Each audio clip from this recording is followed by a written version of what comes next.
Let's take you to this live story now, where the Gauteng MEC for Finance and Economic Development, Lebogang Maile, is set to announce the progress made by the Gauteng Provincial Treasury in settling the provincial government's e-toll debt. Let's listen in. Interfere with procurement systems, they will inflate prices and all that. That's one of the things we are trying to do. It might be taking a bit of time, but you will see that what we are building is it's for the future, not only of this province, but of the country. And we want to develop a blueprint that can be used as an example by everyone in the country and in the world. We have already with Wartorn, amongst other things. We are the first province to have a program that had to be built out because citizens don't want to pay in the form of e-tolls, and we are acting responsibly. So there are a lot of areas where we think we are doing well and other people can learn from us. And of course, we also want to learn from other people where there's good things. So communication is very important. The other day I spoke with CD Madia, and she was saying that we are not doing anything to help municipalities and all that. And I was saying, no, but this is what we are doing. She says, but we don't know. And I said, perhaps we're not communicating effectively and all that. Sometimes we take things for granted. And that's why I was even saying to our communications team, we don't have to be having cameras. You should be sitting in your offices or in the comfort of your home. If we had an efficient government live streaming facility, and we communicate to you not only this, many other things, and then you choose what is it that you report on, but the public also has got the same information because government. So we can't be reporting as if it is during Tate Raymond Mhlaba's time as a premier of Eastern Cape. You can imagine how long was that. The government must be agile. Government must be accessible. You can't be looking for this statement all over. Know that it should be clear. Everybody must know what is the agreement. That agreement we signed on e-tolls, it must be everywhere in government system. People must know what have we signed, because this is not our money. Why must it be a secret? Which roads are being renovated? This is why we're giving you these roads. You must go and see if these roads are being renovated or not. You know, so we can't run government like we are somewhere. I don't know where. I don't want to call other countries by name. Yeah. We are in some war-torn. We are in some war-torn country. There's no war here. There's peace. There's stability. There's rule of law. We must all think outside the box. We must be agile. We must be agile. Our communications people must be agile.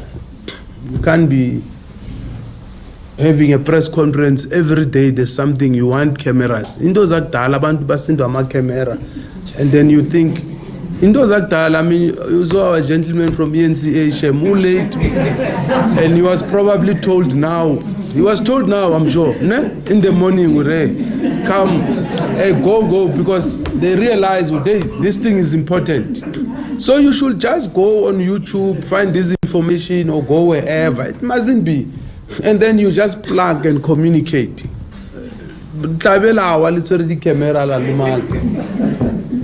You know, old politicians who want to see a lot of cameras and all that. Sure. We have a colleague. Thank you very much. Just your name. It's Timothy Bennett from African News Agency. My question is just based around the National Treasury's commitment. Is it as equal as ours here in Gauteng? I mean, you're showing with your top how much you love the province, but are they on par with the commitment that the province is giving? And just a lighter question is, are there any areas where we would have to tighten the belt as a result of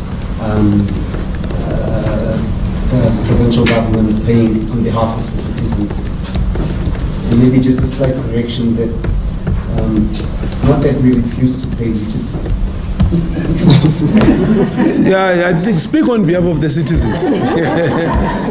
This is what we have been waiting for, at least. You have not been wanting to pay, is that what? Personally, I wasn't consulted. Which is not true. It's not true. It's not true. Just that I don't want to give my my views because I'm not here in my capacity. I would have given you my views if I was here in my capacity, but I speak on behalf of government.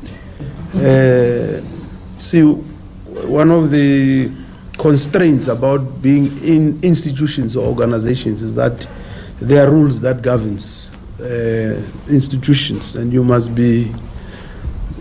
always, exactly, yeah, so I would have given you my views. I have views about everything, by the way. Yeah, I have many views. That's why sometimes I get in trouble. But as I grow up, I realize you don't have to express yourself every time. Sometimes you must reserve them. So, no, National Treasury is very... Before you continue, let's take this. Oh, sorry. The question is from this question. My name is Gloria from SABC News. My question is linked to my other colleague's question as to what extent are these payments impacting on the province's budget in terms of whether you had to make adjustments to be able to ensure that this doesn't significantly impact on service delivery, and also whether there are projects that are going to take the back seat while you're paying this debt. Yeah, and the measures that you talk about to raise more revenue to ensure that this payment will not impact on your budget, what are those? Okay. Yes. Well, from BNC, I just want to know, is it really necessary?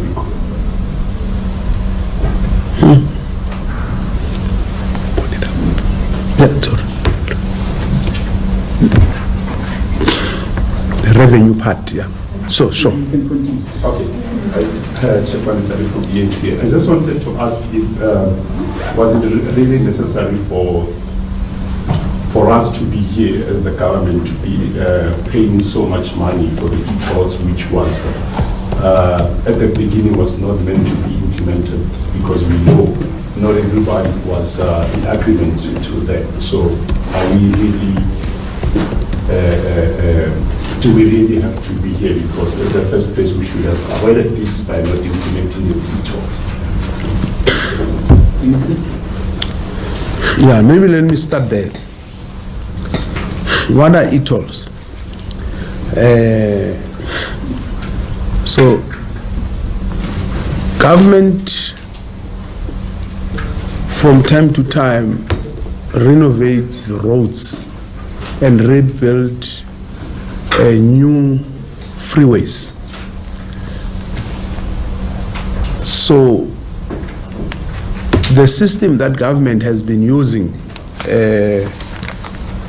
for the longest of time, and that's why when you travel from here to Polokwane, I think there's 3 or 4 toll gates.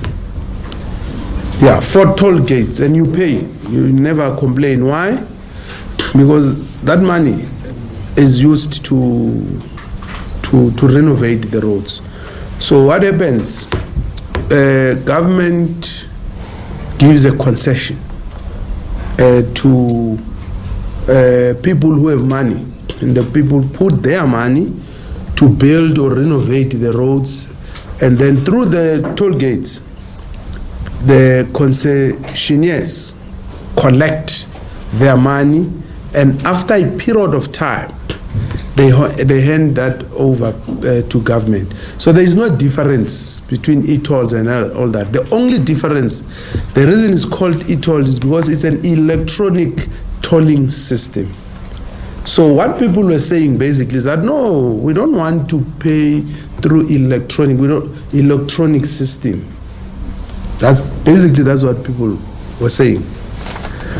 So that's the first difference. The second difference is that that tolling, the reason it had to be electronic is because it's short distances. I mean, from here to the airport from here to Midrand. So imagine if we had put toll gates when you move from here to Midrand and all that.